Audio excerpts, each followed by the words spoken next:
Coach says you've sort of emerged as a leader on the team. What kind of led to your role as one of the team's leader? I would say I want to help my teammates, and that was a role I was willing to assume because not everybody would like to be a leader. Some people merge better as followers, and it's that complex relationship and the symbiotic relationship of all of that that keeps us moving forward. But I wanted to be one of those guys. And it started with doing all the drills correctly during the small spring mat drill period that we did have before COVID hit, and moving on from there into a weight season when we could get in the summer, and making leadership moves in the right direction, showing the guys that, yes, I'm a kicker, but I can get along just as well with everybody else and do the right thing when nobody's looking. So that was a big piece of it all right there. Is it unique to be on a football team where one of the specialists is, kind of getting after some of the other position players as well? It's very unique. I would say that most programs don't have specialists who step up to the plate and are more vocal as we are as a unit. Most will probably hide in the back of the room because they don't share the exact same experiences as everybody else when it comes to the field of play, in terms of tackling, in terms of their craft. It's a little bit different. We have one job and we need to execute it truly flawlessly to help our team out. And so we had to integrate with the other guys and make sure that we were doing right by them 24/7 and earning their respect and doing the correct things at all moments when eyes were on us. That way we could earn their trust over time with that truth process. All right. Thanks, Hunter. Appreciate it. Mm-hmm. Hey, Greg, you're up. Hunter, how you doing? Doing well. How are you? Good. I'm wondering, what's it been like for you practicing with all the different protocols and safety precautions that have been in place to guard against COVID? It's been different, that's for sure. There was no uneasiness, though, coming back. I knew where Coach Traylor stood. I knew where our athletic training staff stood on the matter. We were going to do this, and we were going to do it correctly, and we were going to do it safely.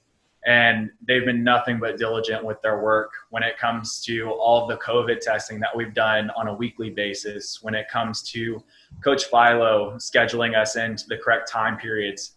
So we're following protocol and 25% capacity rules and ensuring that people are social distancing. So definitely different, but very necessary. Compared to my experiences in the past, I can't say that I've ever been through something like this. But one person, one teammate, or even staff member, for that matter, could change the complete outcome of the program. I think everybody's handled it extremely well and been very knowledgeable on this subject and very responsible as well. Yeah, you mentioned that risk that really any one person can bring in. How have you changed your routine away from practice to try to keep that bubble that you guys have tried to build?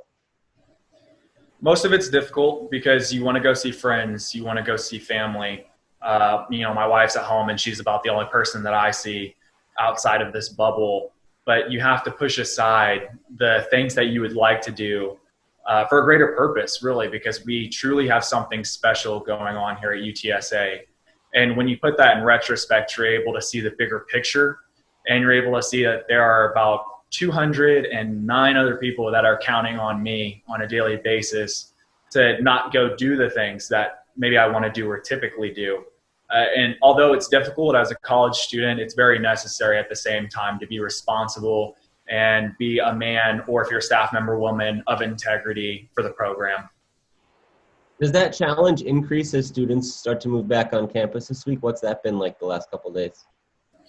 It's been different. It's been different seeing people around campus or just seeing people outside of our bubble in general, because I think we've done a great job of keeping our bubble and not allowing others in out of safety measures and precautions.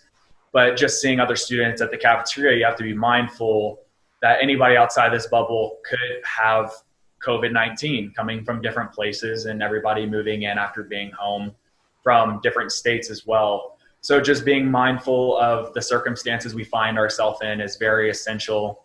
Practicing social distancing, keeping our masks on, very important. But we're trying to protect the team wherever we go and make sure all of our guys and our staff members are taken care of.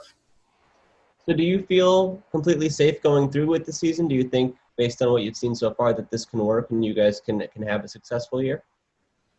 Yeah, I 100% do. I trust in our staff. And a big shout out to our athletic trainers and Nick Turner and Dan Bellamy. I mean, they've done an amazing job sorting through every last little possible detail they can, from scheduling us for COVID testing down to the last minute that we go in the morning to ensure that there's not heavy foot traffic, making sure we're all wearing our masks as well. They've done so many things for us that have created a very safe environment and kept us out of harm's way in terms of COVID-19. I feel completely safe, and I'll tell anybody that because that's a question I frequently get. But when you have people who care so much about the health and the well-being of athletes and staff members, it's easy to rest on that. Very, very easy to rest and turn off the news and just focus on ourselves here because we're doing it the right way.